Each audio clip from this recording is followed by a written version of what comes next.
कहानी का नाम है ऊंचा कद।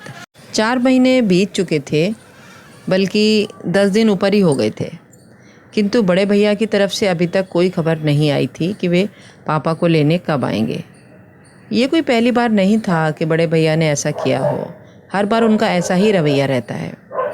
जब भी पापा को रखने की उनकी बारी आती है, बारी, ध्यान दीजिएगा, माँ बाप को रखने की भी बारी होती है। क्या कभी आपने सुना है कि माँ बाप ने अपने बच्चों को रखने के लिए किसी की बारी का इंतज़ार किया हो कि कुछ दिन मैं रखूँगा, कुछ दिन आप रखेंगे? नहीं, लेकिन बच्चे हमेशा माँ बाप की बारी का इंतज़ार करते हैं।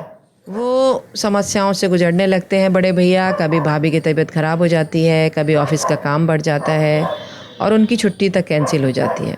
विवश होकर मुझे ही पापा को छोड़ने मुंबई जाना पड़ता है, क्योंकि पापा की बारी मेरे यहाँ ख़त्म हो चुकी है, बड़े भैया के यहाँ शुरू हो रही है।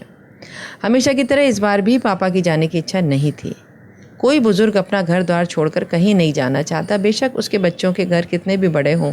वो अपने छोटे से अपने बनाए हुए आशियाने में ही खुश रहता है। किंतु मैंने इस ओर ध्यान नहीं दिया और उनका वह अपना मुंबई का रिजर्वेशन करवा लिया। दिल्ली मुंबई राजधानी एक्सप्रेस अपने टाइम पर थी। सेकंड एसी की निचली बर्थ पे पापा को बैठाकर सामने की बर्थ पर मैं भी बैठ गया। साथ वाली सीट पर एक सज्जन पहले से विराजमान थे, बाकी बर्थ खाली थी। कुछ ही देर में ट्रेन चल पड़ी। अपनी जेब से मोबाइल निकाल कर मैं देख रहा था, तभी कानों से पापा का स्वर टकराया। मुन्ना, कुछ दिन तो तू ही रहेगा ना मुंबई में मेरे साथ? मेरा दिल लगा रहेगा और प्रतीक को भी अच्छा लगेगा। पापा की स्वर की आर्द्रता पर तो मेरा ध्यान गया ही नहीं। मन ही मन में खींच उठा। कितनी बार समझाया है पापा को कि मुझे मुन्ना ना कहा करें, रजत पुकारा करें। अब मैं इतनी ऊंची पोस्ट पे आसीन एक प्रशासनिक अधिकारी हूँ। समाज में मेरा एक अलग रुतबा है, ऊंचा कद है, मान सम्मान है। बगल की सीट पर बैठा व्यक्ति मुन्ना शब्द सुनकर मुझे एक सामान्य सा व्यक्ति समझ रहा होगा। मैं तनिक जोर से बोला, पापा, परसों मेरी गवर्नर के साथ मीटिंग है, मुंबई में मैं कैसे रह सकता हूँ? पापा के चेहरे पे निराशा की बदलियां छा गईं। मैं उनसे कुछ कहता तभी मेरा मोबाइल बज उठा। रितु का फ़ोन था। भर्राए स्वर में वो कह रही थी, पापा ठीक से बैठ गए ना? हाँ, बैठ गए, गाड़ी भी चल पड़ी है, रखो फ़ोन। देखो, पापा का ख्याल रखना, रात में मेडिसिन दे देना, भाभी को भी सब अच्छी तरह समझा देना, पापा को वहाँ कोई तकलीफ़ नहीं होनी चाहिए। नहीं होगी, रखो फ़ोन। मैंने फ़ोन काट दिया। रितु का फ़ोन था ना, मेरी चिंता कर रही होगी। पापा के चेहरे पे वात्सल्य उमड़ आया था। रात में खाना खाकर पापा सो गए। थोड़ी देर में गाड़ी कोटा स्टेशन पर रुकी और यात्रियों के शोरगुल से हड़कंप सा मच गया। तभी कंपार्टमेंट का दरवाज़ा खोलकर जो व्यक्ति अंदर आया, उसे देखकर मुझे बेहद आश्चर्य हुआ। मैं तो सोच भी नहीं सकता था कि रमाशंकर से इस तरह ट्रेन में मुलाकात होगी। एक समय रमाशंकर मेरा पड़ोसी और मेरा सहपाठी था। हम दोनों के बीच मित्रता कम और नंबरों को लेकर प्रतिस्पर्धा अधिक रहती थी। हम दोनों ही मेहनती और बुद्धिमान थे, किंतु न जाने क्या बात थी कि मैं चाहे कितना भी परिश्रम कर लूं, बाजी सदैव रमाशंकर के हाथ लगती थी। शायद मेरी ही एकाग्रता में कमी थी। कुछ समय बाद पापा ने शहर के पॉश एरिया में मकान बनवा लिया। मैंने कॉलेज चेंज कर लिया और इस तरह रमाशंकर और मेरा साथ छूट गया। 2 महीने पहले एक सुबह मैं अपने ऑफिस में पहुंचा। कॉरिडोर में मुझसे मिलने के लिए काफ़ी लोग बैठे हुए थे। बिना उनकी ओर नज़र उठाए मैं अपने केबिन की ओर बढ़ रहा था। अचानक एक व्यक्ति मेरे सम्मुख आया और प्रसन्नता के अतिरेक से मेरे गले लग गया। रजत यार, तू कितना बड़ा आदमी बन गया है, पहचाना मुझे? मैं रमाशंकर। मैं सकपका गया। फिर किसी मुस्कान मेरे चेहरे पे आकर विलुप्त हो गई। इतने लोगों के सम्मुख उसका अनौपचारिक व्यवहार मुझे खल रहा था। वो भी शायद मेरे मनोभावों को ताड़ गया था। तभी तो एक लंबी प्रतीक्षा के बाद जब वह मेरे केबिन में दाखिल हुआ तो समझ चुका था कि वह अपने सहपाठी से नहीं, बल्कि एक प्रशासनिक अधिकारी से मिल रहा था। उसका मुझे सर कहना मेरे अहम को संतुष्ट कर गया। ये जानकर कि वह बिजली विभाग में महज एक क्लर्क है जो मेरे समक्ष अपना तबादला रुकवाने की गुजारिश लेके आया है, मेरा सीना अभिमान से चौड़ा हो गया। कॉलेज के प्रिंसिपल और टीचर्स तो क्या, मेरे सभी कॉलीग्स भी यही कहते थे, एक दिन रमाशंकर बहुत बड़ा आदमी बनेगा। आज मैं कहाँ से कहाँ पहुँच गया। और वो पिछली स्मृतियों को पीछे धकेल कर मैं वर्तमान में पहुँचा तो देखा रमाशंकर ने अपनी वृद्ध माँ को साइड की सीट पर लेटाल दिया और स्वयं उनके करीब बैठ गया। एक उड़ती सी नज़र उस पर डालकर मैंने अखबार पे आंखें गड़ा दी। तभी रमाशंकर बोला, नमस्ते सर, मैंने तो देखा ही नहीं कि आप बैठे हैं। मैंने नम्र स्वर में पूछा, कैसे हो रमाशंकर? ठीक हूँ सर। कोटा आना कैसे हुआ? छोटी बुआ की बेटी की शादी में आया था, अब मुंबई जा रहा हूँ। शायद आपको याद हो, मेरा एक छोटा भाई था। छोटा भाई, हाँ हाँ हाँ, याद आया। क्या नाम था उसका? मैंने स्मृति पर जोर डालने का नाटक किया, जबकि मुझे अच्छी तरह याद था कि उसका नाम देवेश था। सर, आप इतने ऊंचे पद पर हैं, आए दिन हजारों लोगों से मिलते हैं, आपको कहाँ याद होगा? देवेश नाम है उसका सर। पता नहीं उसने मुझ पे व्यंग किया था या साधारण रूप से कहा था, फिर भी मेरी गर्दन कुछ तन सी गई। उस पर एहसान का लादते हुए मैंने कहा, देखो रमाशंकर, ये मेरा ऑफिस नहीं है, इसलिए सर कहना बंद करो और तुम मुझे मेरे नाम से पुकारो। हाँ, तो तुम क्या बता रहे थे? देवेश मुंबई में है? हाँ रजत, उसने वहाँ मकान खरीदा है। 2 दिन बाद उसका गृह प्रवेश है। 4-5 दिन वहाँ रहकर मैं और अम्मा दिल्ली वापस लौट जाएंगे। इस उम्र में इनको इतना घुमा रहे हो? अम्मा के आने की बहुत इच्छा थी। इंसान की उम्र भले ही बढ़ जाए, इच्छाएं तो नहीं मरती ना सर। हाँ, ये तो है। और पिताजी कैसे हैं? पिताजी का तो 2 साल पहले स्वर्गवास हो गया था। अम्मा ये दुख झेल नहीं पाई और उनको हार्ट अटैक आ गया। बस तभी से बीमार रहती हैं। अब तो अल्जाइमर भी बढ़ गया है। तब तो इन्हें संभालना बड़ा मुश्किल होता होगा। क्या करते हो? 6-6 महीने दोनों भाई रखते हो? ऐसा पूछकर मैं शायद अपने मन को तसल्ली दे रहा था। आशा के विपरीत रमाशंकर बोला, अरे नहीं नहीं, मैं तो ऐसा सोच भी नहीं सकता। अम्मा शुरू से दिल्ली में रही हैं, उनका कहीं और मन नहीं लगता है। मैं भी नहीं चाहता इस उम्र में उनकी स्थिति पेंडुलम जैसी हो जाए, कभी इधर तो कभी उधर। कितनी पीड़ा होगी उनको ये देख कर कि पिताजी के जाते ही उनका कोई घर नहीं रहा, वो हम पे बोझ बन गई हैं। मैं मुस्कुराया। रमाशंकर, इंसान को थोड़ा व्यावहारिक भी होना चाहिए। जीवन में सिर्फ भावुकता से काम नहीं चलता है। अगर इंसान दायित्व उठाते उठाते थक जाता है और तब ये विचार मन को उद्वेलित करने लगते हैं कि अकेले हम ही क्यों माँ बाप की सेवा करें, दूसरा क्यों ना करे। पता नहीं रजत, मैं ज़रा पुराने ख्यालों का इंसान हूँ।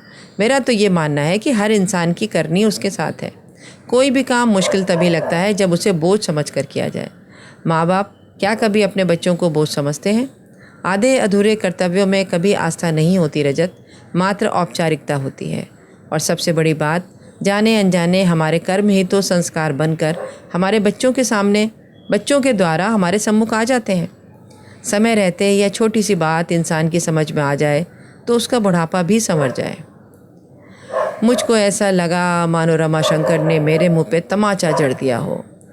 मैं निशब्द मौन सोने का उपक्रम करने लगा, किंतु नींद मेरी आंखों से अब कोसों दूर हो चुकी थी। रमाशंकर की बातें मेरे दिलो दिमाग में हथौड़े बरसा रही थी। इतने वर्षों से संचित किया हुआ अभिमान पल पर में चूर चूर हो गया था।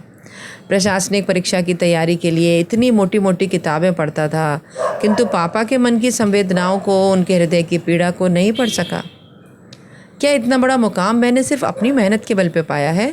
नहीं, इसके पीछे पापा मम्मी की वर्षों की तपस्या निहित है। आखिर उन्होंने ही तो मेरी आंखों को सपने देखने सिखाए थे, जीवन में कुछ कर दिखाने की प्रेरणा दी थी।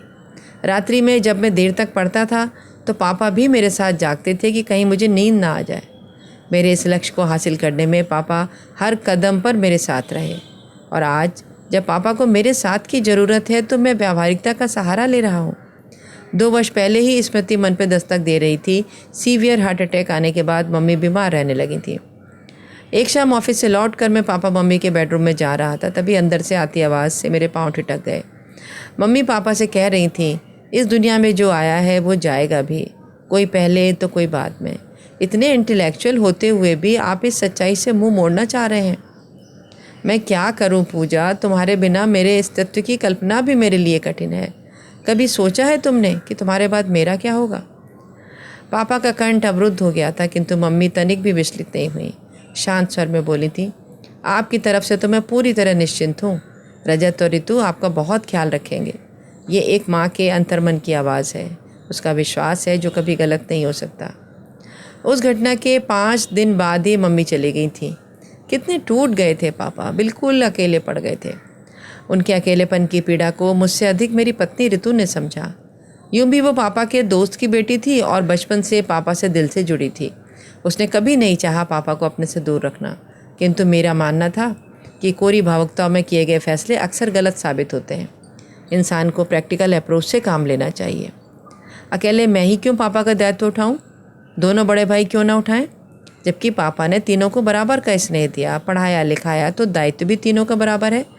6 महीने बाद मम्मी की बरसी पर, यह जानते हुए भी कि दोनों बड़े भाई पापा को अपने साथ रखना नहीं चाहते, मैंने यह फैसला किया था कि हम तीनों भाई 4-4 महीने पापा को रखेंगे। पापा को जब इस बात का पता चला तो कितनी बेबसी उभर आई थी उनकी चेहरे पे। चेहरे की झुर्रियाँ गहरा गई थीं। उम्र थोड़ी सी और 10 साल आगे सरक गई थी। सारी उम्र पापा की दिल्ली में गुजरी थी। सभी दोस्त रिश्तेदार यहीं पर थे, किंतु जिनके सहारे उनका वक्त कुछ अच्छा बीत सकता था। पर सोचते सोचते मैंने एक लंबी सांस ली। आंखों से बह रहे पश्चाताप के आंसू पूरी रात मेरा तकिया भिगोते रहे। उफ, ये क्या कर दिया मैंने। पापा को तो असहनीय पीड़ा पहुंचाई ही, मम्मी के विश्वास को भी खंडित किया। आज वह जहाँ कहीं भी होंगी, पापा की स्थिति पर उनकी आत्मा कलप रही होगी। क्या वह कभी मुझे क्षमा कर पाएंगी?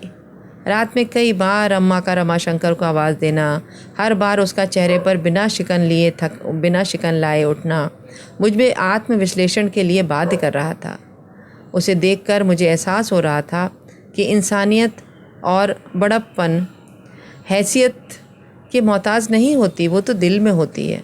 अचानक मुझे एहसास हुआ मेरे और रमाशंकर के बीच आज भी प्रतिस्पर्धा जारी है, इंसानियत की स्पर्धा, जिसमें आज भी वह मुझसे बाजी मार ले गया था। पद भले ही मेरा बड़ा था, किंतु रमाशंकर का कद मुझसे ऊंचा हो गया था। गाड़ी मुंबई सेंट्रल पर रुकी तो मैं रमाशंकर के करीब पहुंचा। उसके दोनों हाथ थाम कर मैं भावुक स्वर में बोला, रमाशंकर मेरे दोस्त, चलता हूँ, यह सफ़र सारी ज़िंदगी मुझे याद रहेगा। कहने के साथ ही मैंने उसे गले लगा लिया। आश्चर्य मिश्रित खुशी से वह मुझे देख रहा था। मैं बोला, वादा करो अपनी फैमिली को लेकर मेरे घर अवश्य आओगे। आऊँगा क्यों नहीं, आखिर इतने दिनों बाद मुझे दोस्त मिला है। खुशी से उसकी आवाज़ कांप रही थी। अटैची उठाए पापा के साथ मैं नीचे उतर गया था। स्टेशन के बाहर मैंने टैक्सी पकड़ी और ड्राइवर से एयरपोर्ट चलने को कहा। पापा हैरत से बोले, एयरपोर्ट क्यों? भावुक होकर मैं पापा के गले लग गया और रुंधे कंठ से बोला, पापा मुझे माफ़ कर दीजिए, हम वापस दिल्ली जा रहे हैं। अब आप हमेशा वहीं अपने घर में रहेंगे, कहीं नहीं जाएंगे। पापा की आंखें नम उठीं और चेहरा खुशी से खिल उठा। जुग जुग जियो मेरे लाल, खूब तरक्की करो, खूब उन्नति करो। वह बुदबुदाए। कुछ पल के लिए उन्होंने अपनी आंखें बंद कर लीं, फिर चेहरा उठाकर आकाश की ओर देखा। मुझे ऐसा लगा मानो मम्मी से कह रहे हों, देर से ही सही तुम्हारा विश्वास सही निकला।